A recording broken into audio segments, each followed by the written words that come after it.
Δεόμεθα υπερελαούς ζωής, ειρήνης, υγείας και θείας βοήθειας πάντων ημών των ευσεβών και ορθοδόξων χριστιανών, έτηδε και των άνδρων του Θεού, του Προέδρου, του Διοικητικού Συμβουλίου, των προπονητών, πάντων των μελών του ποδοσφαιρικού τμήματος της ομάδος Ολυμπιακού Πειραιώς, υγείας, βοηθείας, μακροημερεύσεως, προόδου, καλών εργασιών υπέρ αυτών υπομεν, ότι ελεήμων και φιλάνθρωπος Θεός υπάρχεις, και εσύ την δόξα να πέμπομεν, το Πατρί και το Υιό και το Άγιο Πνεύμα την ίν και αΐ, και εις αιώνας των αιώνων. Αμήν.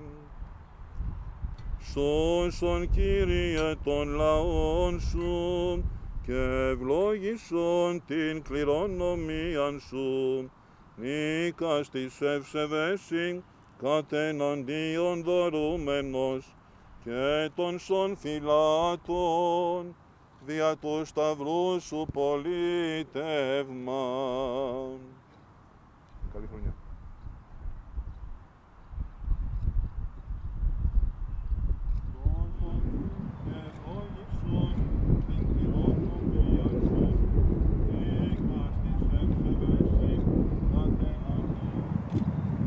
Ευλόγησον την κληρονομίαν σου. Καλή χρονιά. Να είστε καλά. Νίκας της ευσεβέσιν, κατ' εναντίον δωρούμενος, και των σων φυλάτων, διά του σταυρού σου πολίτευμα. Των σων δωρεών, αξίως ημάς, ίσον Θεοτό και Παρθένε. Απευθύνομαι ιδιαιτέρως προς τους καινούριους ανθρώπους που έχουν έρθει στην οικογένεια του Ολυμπιακού. Ο Ολυμπιακός δεν είναι μια ομάδα σαν αυτές που ξέρετε. Ο Ολυμπιακός είναι η ιδέα. Γι' αυτό και λέγεται θρύλος. Η ιδέα όμως, να ξέρετε ότι γρήγορα γεννιέται και γρήγορα φτάνει στην κορυφή. Ο Ολυμπιακός αυτό το έχει πετύχει. Και στην Ελλάδα και στην Ευρώπη. Το δύσκολο είναι να μείνεις συνέχεια στην κορυφή.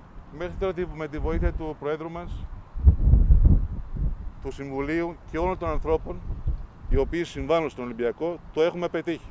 Πέρυσι ο Ολυμπιακός έδωσε, σε εισαγωγικά πώλησε, πάνω από 20.000 εισιτήρια διαρκείας. Είναι ρεκόρ για τα ελληνικά δεδομένα. Φέτος, μάλλον θα ξεπεράσουμε αυτό το ρεκόρ. Γιατί συμβαίνει αυτό? Διότι ο Ολυμπιακός, εσείς, ο Πρόεδρος, οι άνθρωποι, οι παίχτες, οι προπονητές, νέοι και παλιοί, πίσω από εσάς έχετε έναν τεράστιο κόσμο. Αυτός ο κόσμος, παρά τις δυσμενείς οικονομικές συνθήκες που ξέρετε πολύ καλά όλοι μας λίγο πολύ ότι συμβαίνουν στην Ελλάδα, αυτός ο κόσμος, είτε από το περίσσευμά του, πολύ δε περισσότερο από το ειστέρημα, αγοράζει αυτά τα εισιτήρια διαρκείας γιατί πιστεύει στην ομάδα, στην ιδέα, στον θρύλο του Ολυμπιακού. Αυτό το λέω για να προσέξετε ιδιαίτερως οι νέοι, οι οποίοι δεν ξέρετε που έχετε έρθει. Ο Ολυμπιακός, εκτός από αυτούς που βλέπετε γύρω σας, έχει τεράστιο κόσμο, όχι μόνο στην Ελλάδα, αλλά σε 52, είναι έτσι, κλαμπ σε όλο τον κόσμο. Επίσης, να ξέρετε ότι ο Ολυμπιακός δεν είναι μόνο ποδοσφαιρική ομάδα, αλλά εκτελεί με τις συμπαράσεις του Προέδρου και των μελών τεράστιο έργο στον χώρο της κοινωνίας και φιλανθρωπίας. Γι' αυτό λοιπόν θα πρέπει αυτό για το οποίο έχετε έρθει να το αποδείξετε, να το υποδείξετε στους νεότερους και με τη βοήθεια και του Προέδρου αλλά και όλων των μελών, και αυτή η χρονιά θα πάει καλύτερα από την προηγούμενη. Enseñarle a los nuevos qué significa estar aquí y demostrar que somos una familia. Ο Θεός, η Παναγία και οι Άγιοι να είναι κοντά μας. Καλή χρονιά. Ο Πρόεδρος λοιπόν έχει στο νου το πρωτάθλημα της Ελλάδος. Αυτό εγώ το έχω ξεχάσει. Χρόνια τώρα. Και πέρυσι και πρόπερσι, πώς το λέω, δεδομένο. Αυτό που δεν είναι δεδομένο και θα πρέπει να βάλετε δυνατά είναι η Ευρώπη. Αυτό περιμένουμε όλοι μας.